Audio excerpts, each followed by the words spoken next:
শুভ সকাল। কেমন কাটবে আজকের দিন? কি আছে ভাগ্যে? চলুন জেনে নেওয়া যাক রাশিফল। প্রথমেই মেষ। এই রাশির জাতকদের কাজের গতি বাড়বে, তবে সিদ্ধান্তে ধৈর্য রাখুন। বৃষ রাশির জাতকদের আর্থিক লাভের ইঙ্গিত, কিন্তু অপ্রয়োজনীয় খরচ এড়িয়ে চলতে হবে। মিথুন রাশির জাতকরা নতুন যোগাযোগ থেকে উপকার পেতে পারেন।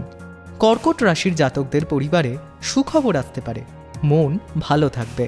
কর্মক্ষেত্রে চ্যালেঞ্জ আসবে সিংহ রাশির জাতকদের, আত্মবিশ্বাসে চ্যালেঞ্জ জিততে হবে।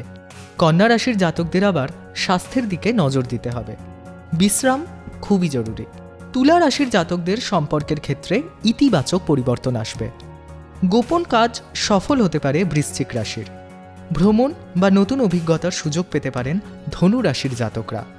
মকর রাশির জাতকদের দায়িত্বের চাপ বাড়বে, তবে ফলও ভালো পাবেন। সৃজনশীল কাজে সাফল্য আসবে কুম্ভ রাশির জাতকদের। মীন রাশির জাতকরা আবেগ নিয়ন্ত্রণে রাখলে দিন শান্তিতেই কাটবে। জি 24 ঘন্টা ডিজিটাল।